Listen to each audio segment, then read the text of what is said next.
Olá, essa é a nossa última videoaula da Introdução Teológica ao Livro de Salmos da Escola Charles Spurgeon.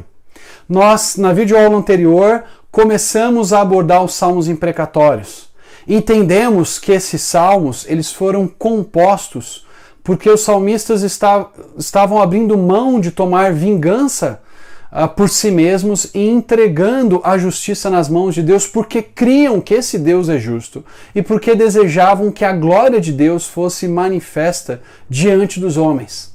Também falamos que os salmistas estão se colocando não contra pecados pontuais praticados contra eles, mas se colocando contra uma maldade obstinada, contra uma atitude perversa constante de homens que não temiam a Deus. Então, quando nós aplicamos esses trechos para nós hoje, nós precisamos lembrar de dois aspectos bem significativos. O primeiro é que os salmistas esperavam ver a justiça de Deus sendo manifesta aqui e agora, ou seja, era durante a vida deles que eles contemplariam Deus vindicando os seus servos justos e trazendo o devido juízo para os ímpios.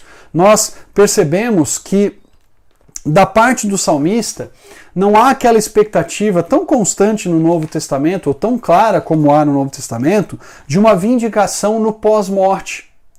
Porque na aliança deuteronômica, a ideia básica é que a obediência à aliança produziria vida. E a morte, então, seria consequência do abandono da aliança de Deus, do abandono da aliança que o Senhor tinha feito no Sinai com o povo de Israel por meio de Moisés. Veja essa expectativa de que o salmista faça justiça aqui e agora, poupando, por exemplo, a sua vida, antes que ele enfrentasse a morte. No Salmo de número 6, eu vou ler para vocês, nos versículos 4 a 6, o salmista diz assim: Volta-te, Senhor, e livra-me, salva-me por causa do teu amor leal. Quem morreu não se lembra de ti. Entre os mortos, quem te louvará? Estou exausto de tanto gemer, de tanto chorar inundo de noite a minha cama, de lágrimas encharco o meu leito. Aqui a gente tem de novo aquela linguagem exagerada, né, do leito encharcado com as lágrimas do salmista, mas perceba aqui quando ele diz que quem morreu não se lembra de ti, entre os mortos quem te louvará, indicando para nós que o desejo do salmista, com a revelação que Deus tinha dado até então, era que Deus fizesse justiça durante a sua vida, que Deus fizesse justiça no presente na história. Era essa a expectativa que os salmistas tinham com base na aliança mosaica, que é muito bem expressa em Levítico 26 e em Deuteronômio 28, em que Deus haveria de abençoar o justo e julgar o ímpio, trazendo destruição para aqueles que não temem a Deus. Essa mesma perspectiva está presente, por exemplo, no Salmo 30. Salmo 30, versículos 8 a 10, o salmista diz assim: A ti, Senhor, clamei, ao Senhor pedi misericórdia. Se eu morrer, se eu descer a cova, que vantagem haverá? Acaso o pó te louvará? Proclamará a tua fidelidade? Ouve, Senhor, e tem misericórdia de mim. Senhor, sê tu o meu auxílio. Está muito claro nesses textos aqui que o salmista esperava a justiça de Deus sendo manifesta nesta vida, aqui, agora, no presente, na terra da promessa onde ele vivia. Deus havia feito uma aliança, um compromisso com Israel de abençoar aqueles que o temem na terra que ele havia jurado aos patriarcas. Então, o salmista tem essa expectativa. E esse é um ponto da justiça no aqui e agora para uma justiça escatológica, para uma justiça futura, que nós percebemos de descontinuidade entre o Antigo e o Novo Testamento.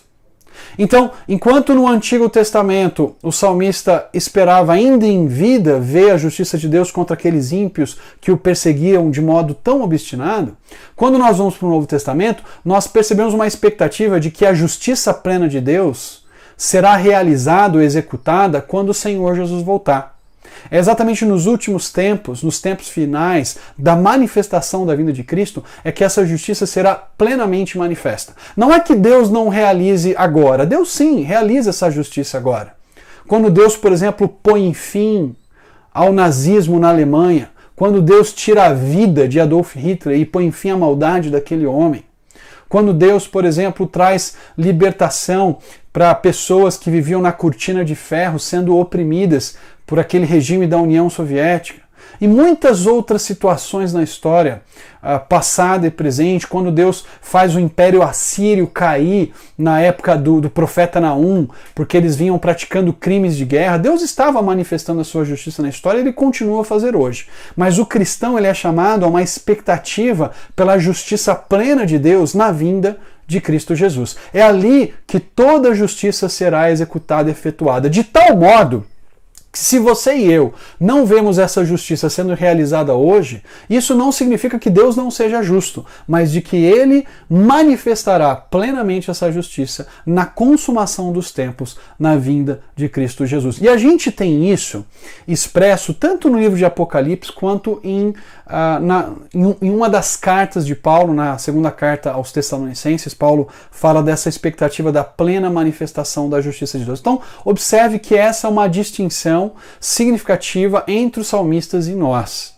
Um esperava a justiça presente aqui e agora, outros são chamados a ansiar pela manifestação plena dessa justiça quando o Senhor Jesus vier. Então veja, por exemplo, lá em Apocalipse, capítulo 6, versículos 9 a 11, os mártires que tiveram as suas vidas ceifadas pela maldade de homens ímpios que perseguiam os servos de Deus, clamam para que Deus faça a justiça no tempo certo. E veja só o que os mártires dizem. Apocalipse 6, 9 a 11, olha só o texto. Quando ele abriu o quinto selo, vi debaixo do altar as almas daqueles que haviam sido mortos, por causa da palavra de Deus e do testemunho que deram. Eles clamavam em alta voz: até quando, ó soberano, santo e verdadeiro, esperarás para julgar os habitantes da terra e vingar o nosso sangue? Então cada um deles recebeu uma veste branca, e foi-lhes dito que esperassem um pouco mais, até que se completassem o número dos seus conservos e irmãos, que deveriam ser mortos como eles. Então aqui, os mártires que estão na presença de Deus, as almas dos mártires que estão na presença de Deus, clamam para que Deus vindique o seu sangue. Nós percebemos então que clamar pela justiça de Deus contra aqueles que praticam o mal de maneira obstinada não é errado, mas aparece no Antigo Testamento e é confirmado no Novo por pessoas aqui que já não estão mais debaixo do poder do pecado. Esses mártires já haviam morrido. O pecado já não mais os domina. E eles, de maneira justa, clamam para que Deus faça justiça. E Deus fala: eu vou fazer, mas no final. Quando o sangue dos seus conservos tiver sido derramado e o número dos mártires tiver sido completado, aí sim eu farei justiça contra os ímpios. Então, existe essa expectativa de que no futuro Deus vai realizar essa justiça, e Apocalipse 16 mostra isso acontecendo. Já no final dos tempos, na consumação dos tempos, o texto de Apocalipse 16, 4 a 7 diz: o terceiro anjo derramou a sua taça nos rios e nas fontes de águas, e eles se transformaram em sangue. Então ouvi o anjo que tem autoridade sobre as águas dizer: tu és justo, tu o santo que és, que eras, porque julgaste estas coisas, pois eles derramaram o sangue dos teus santos e dos teus profetas, e tu lhes deste sangue para beber como eles merecem. Eu ouvi o altar responder: sim, Senhor, Deus Todo-Poderoso, verdadeiros e justos são os teus juízos. Perceba aqui, Apocalipse 16 mostra Deus finalmente exercendo juízo na consumação dos tempos contra aqueles que derramaram o sangue inocente dos servos de Deus. Aquela oração dos mártires no capítulo 6 é respondida aqui no capítulo 16. E esse anseio por ver a justiça de Deus sendo manifesta contra aqueles que de maneira impenitente se opõem ao povo de Deus é um anseio legítimo e uma oração adequada que aqueles que amam ao Senhor podem e devem fazer.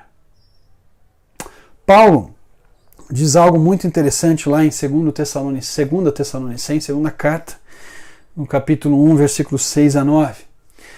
É justo da parte de Deus retribuir com tribulação aos que lhes causam tribulação, e dar alívio a vocês que estão sendo atribulados, e a nós também. Isso acontecerá quando o Senhor Jesus for revelado lá do céu, com os seus anjos poderosos em meio a chamas flamejantes. Ele punirá os que não conhecem a Deus e os que não obedecem ao Evangelho do nosso Senhor Jesus. Eles sofrerão a pena da destruição eterna, a separação da presença do Senhor e da majestade do seu poder. É justo da parte de Deus retribuir com tribulação aos que lhes causam tribulação. E isso vai acontecer quando o Senhor Jesus for revelado lá dos céus. Então, é essa a expectativa que o cristão hoje tem, de que na consumação dos tempos tudo vai ser colocado a limpo. Deus fará justiça total, e é por essa justiça que nós devemos ansiar, e é nesse Deus que fará justiça no futuro que nós devemos esperar. O próprio Paulo vai orar lá em 2 Timóteo, capítulo 4, versículo 14, dizendo assim: Alexandre o ferreiro causou-me muitos males. O Senhor lhe dará a retribuição pelo que fez. Alguém que tinha se oposto a Paulo e cometido muitos males contra ele. Paulo diz: o Senhor vai retribuir o mal dele no tempo certo. Agora, observe aqui uma distinção que eu já notei na videoaula anterior, que é de que no Novo Testamento, assim como nós vemos nas imprecações dos salmistas, há um clamor para que Deus faça justiça plena contra aqueles que constantemente, sistematicamente se opõem ao povo de Deus, se opõem ao nome de Deus e prejudicam e praticam o mal de uma maneira impenitente e obstinada. Há uma diferença aqui entre o sujeito que te fecha no trânsito com o carro dele e o líder do Talibã que está ceifando as vidas de centenas de cristãos lá no Afeganistão, porque ele está perseguindo o povo de Deus. Os salmos imprecatórios, esse clamor por justiça que nós encontramos em Apocalipse e também nas cartas paulinas, não se refere a essa primeira situação que eu mencionei. Isso não significa que cada pessoa que te fecha no trânsito você deve fazer uma oração imprecatória. Isso não significa que quando o ímpio talvez te trata mal no trabalho de um modo pontual, você deve clamar: Senhor, vinga o meu sangue desse meu adversário. Não. Os textos são bem claros em indicar pessoas que constantemente, sistematicamente estão se opondo a Deus, estão se opondo ao povo de Deus e praticando maldade. Gente que está, como Paulo diz, Alexandre o latoeiro causou-me muitos males. É desse tipo de situação que os salmos tratam, e é desse tipo de situação que nós vemos os mártires orando no livro de Apocalipse. Mas além dessa justiça escatológica de Deus contra a maldade dos ímpios, por se oporem ao Senhor e se oporem ao povo dele, nós também, por termos uma revelação completa, plena, podemos ir além nas nossas orações. E esse é um ponto que eu quero destacar para vocês. Há aquilo que nós chamamos de progresso da revelação. Hoje, você e eu temos uma compreensão da justiça de Deus que é mais ampla e abrangente do que a compreensão que os salmistas tinham. Você e eu vivemos depois da cruz. E na cruz nós vemos a justiça de Deus sendo plenamente manifesta contra pecadores como você e eu. Nós merecíamos ser eternamente punidos pela nossa maldade, mas o Senhor Jesus foi punido no nosso lugar. E a justiça de Deus contra o nosso pecado foi plenamente satisfeita. De tal modo que você e eu podemos orar por aqueles que nos perseguem, clamando a Deus para que faça plena justiça contra a maldade deles, salvando-os dos seus pecados e lançando esses pecados sobre a cruz de Cristo Jesus. Nós não apenas podemos ansiar pela justiça de Cristo sendo plenamente manifesta no escatom, na consumação dos tempos. Nós também podemos clamar pela salvação daqueles que nos perseguem, sabendo que quando eles creem no nome de Jesus, a maldade deles é plenamente punida na cruz do Calvário. E a justiça de Deus é totalmente satisfeita.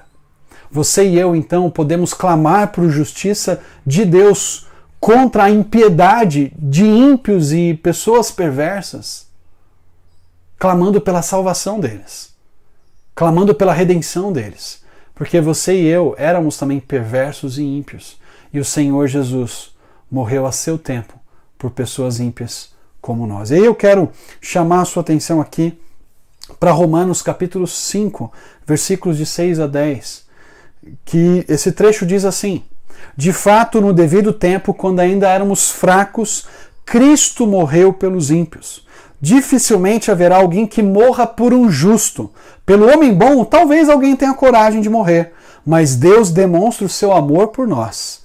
Cristo morreu em nosso favor quando ainda éramos pecadores. Como agora fomos justificados por seu sangue, muito mais ainda seremos salvos da ira de Deus por meio dele. Se quando éramos inimigos de Deus, fomos reconciliados com ele mediante a morte de seu Filho, quanto mais agora, tendo sido reconciliados, seremos salvos por sua vida. Veja, Cristo Jesus sofre pelos ímpios. Cristo Jesus recebe a ira de Deus no meu e no seu lugar, de tal modo que nós deixamos de ser inimigos de Deus e somos reconciliados com ele, porque a justiça plena de Deus é satisfeita em Jesus. Cristo Jesus morreu por nós quando ainda éramos pecadores, rebeldes a Deus. Então há uma forma de orar os salmos imprecatórios que envolve o desejo pela plena manifestação da justiça de Deus contra a maldade daqueles que perseguem os cristãos. Mas não mais punindo o ímpio por essa maldade, mas derramando a sua ira sobre a cruz de Cristo e salvando e resgatando o ímpio daquela condição de perdição. Quando um homem, um ímpio, como Paulo, que perseguiu a igreja, é salvo e alcançado pelo Evangelho, a justa punição de Deus contra aquela pessoa é manifesta pela salvação dela em Cristo Jesus. Porque Cristo Jesus na cruz do Calvário recebeu toda a punição pela impiedade daquele perseguidor da igreja. Olha que maravilha! Olha como nós podemos olhar para os Salmos com uma perspectiva mais ampla do cânon. E ao orarmos pelos nossos inimigos, nós podemos entregar a justiça nas mãos de Deus, como Paulo diz em Romanos 12, de 19 a 21. Amados, nunca procurem vingar-se, mas deixem com Deus a ira. Pois está escrito, minha é a vingança. Está citando Deuteronômio. Eu retribuirei, diz o Senhor. Pelo contrário, agora Provérbios 25. Se o seu inimigo tiver fome, dê-lhe de comer. Se tiver sede, dê-lhe de beber. Fazendo isso, você amontoará brasas vivas sobre a cabeça dele. Não se deixem vencer pelo mal, mas vençam o mal com o bem. É assim que nós oramos os salmos imprecatórios que desejam ver a justiça de Deus sendo manifesta. Podemos rogar para que Deus faça a justiça na consumação dos tempos, na vinda de Jesus, e podemos rogar para que Deus demonstre a sua justiça, salvando e alcançando aquela pessoa com a salvação em Cristo, de tal modo que o pecado daquela pessoa é plenamente punido. Não nela, mas em Jesus Cristo, que morreu na cruz para salvar pecadores ímpios, rebeldes, como você e eu. Depois de olhar para a aplicação dos salmos imprecatórios e mostrar essa ligação canônica, quando nós estamos estudando, expondo, explicando os salmos, nós precisamos percorrer o cânon, chegar no Novo Testamento e mostrar como aqueles temas presentes nos salmos se aplicam ao cristão hoje. Eu quero propor então para vocês, nos 2 slides a seguir, algumas dicas, algumas sugestões sobre como você deve aplicar os salmos quando você estiver ensinando um salmo específico na sua igreja, ou alguma série, uma sequência de salmos, como você deve olhar para esse texto e fazer aplicações adequadas, não dar saltos e fazer aplicações que são inadequadas, que são incorretas nesse processo de interpretação. Primeiro ponto aí que eu gostaria de destacar é: busque relações gerais entre a realidade dos salmistas e o crente do Novo Testamento. Então, assim como a gente fez nos Salmos imprecatórios, pegando a questão da justiça de Deus e da punição de Deus contra a impiedade, vimos como isso acontece no Novo Testamento, você deve fazer isso em relação a outros temas também. Por exemplo, o salmista ora a Deus se apegando a promessas específicas. Há promessas de que Deus liberta o justo, a promessa de que Deus cuida daqueles que nele confiam. Quais são as promessas que Deus faz para o cristão hoje? Quais são as garantias que Deus nos faz em Cristo Jesus? Você pode então fazer ligações muitas vezes dos Salmos, confiando em Deus na relação da provisão e mostrando como Jesus nos ensina que o Pai há de suprir todas as nossas necessidades, suprir o nosso pão, suprir a nossa roupa, assim como Ele cuida do lírio, assim como Ele cuida da ave. Há promessas, por exemplo, de que quando nós nos derramamos diante de Deus como os salmistas faziam, a paz de Deus, que excede todo entendimento, guardará os nossos corações e as nossas mentes em Cristo Jesus.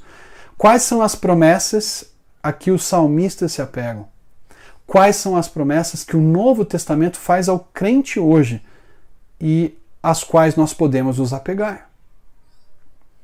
Quais são as atitudes dos justos e dos ímpios naquele salmo específico que nós estamos estudando? Você está expondo o Salmo 15, que fala sobre aquela pessoa que não usa a sua língua para difamar o próximo, que cumpre a sua promessa mesmo quando sai prejudicado, aquela pessoa que é íntegra no trato com o próximo. Como essas características também são enfatizadas no Novo Testamento, e você pode chamar as pessoas a vivenciá-las, a encarná-las, a aplicá-las, ou a evitar, no caso da atitude dos ímpios. Veja, nós lemos vários salmos aqui que falam dos ímpios como homens que mentem, como homens que difamam, como homens e mulheres que perseguem. Você pode então aplicar isso para as pessoas e levá-las a refletir se elas estão tendo atitudes de ímpios ou atitudes de justos. Muitas vezes os salmistas vão falar sobre a importância da lei de Deus, que era a revelação que eles tinham acesso naquele momento. Hoje você e eu temos a revelação completa, não apenas a lei de Moisés, mas nós temos todo o Antigo e Novo Testamento. E você pode então traçar esse paralelo entre a revelação que o salmista tinha e a revelação que nós cristãos temos hoje, que é ainda mais completa e plena e que nos orienta e mostra como nós devemos andar. Quando você estiver falando, por exemplo, do homem que é feliz, que medita na lei do Senhor dia e noite, você pode chamar as pessoas, exortar as pessoas a meditarem na palavra de Deus de forma constante e plena. E mostrar que a mesma palavra que produzia vida para o salmista hoje também produz vida para nós.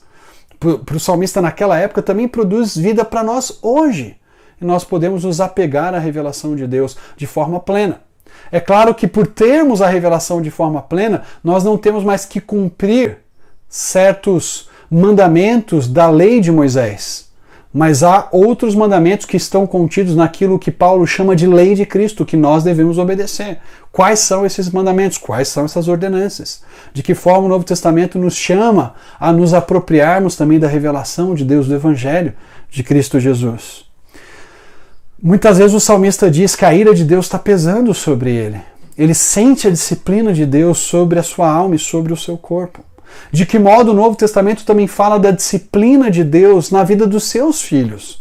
Por exemplo, Hebreus capítulo 12 fala que Deus continua disciplinando o seu povo hoje. Como isso acontece, como Deus realiza isso nos nossos dias. E como você pode encorajar as pessoas a aproveitarem da disciplina de Deus para crescerem à semelhança do caráter de Cristo, porque é isso que Deus quer produzir em nós.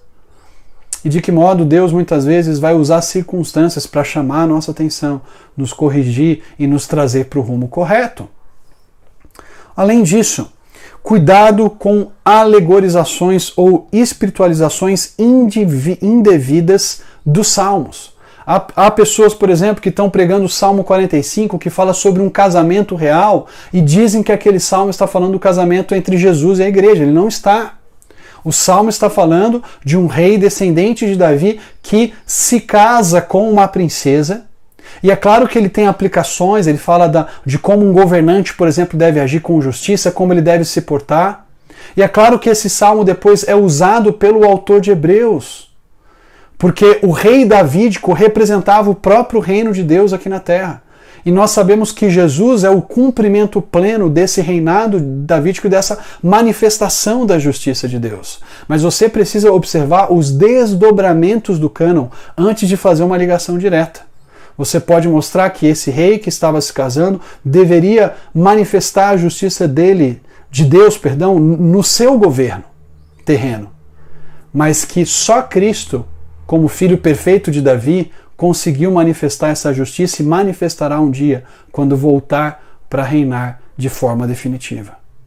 Muitos pegam o Salmo 24 que fala de Deus como rei entrando pelos portais eternos e dizem que é Jesus entrando nos céus. Esse salmo está falando sobre a realeza de Deus. Em vez de falar sobre a ascensão de Cristo, você pode mostrar que o nosso Deus é rei, que ele governa sobre tudo e que a atitude correta dos seus súditos é nos dobrarmos e nos prostrarmos diante dele. Você pode fazer ligações, por exemplo, com Mateus 28, 18 a 20, em que Jesus diz: toda autoridade me foi dada no céu e na terra. Que esse Deus que é rei manifesta a sua realeza, chamando pessoas de todas as nações para serem discípulos dele. Então, observe quais são os temas que o Salmo está ensinando e veja como esses temas também são enfatizados no Novo Testamento. Não se apegue a detalhes, alegorizando esses detalhes. Olhe para o tema geral do Salmo e veja a relação que é feita no Novo Testamento.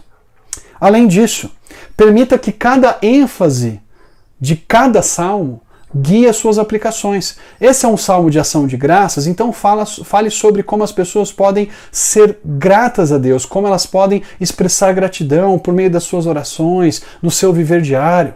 Esse salmo é um lamento em que o indivíduo está clamando pela ajuda de Deus.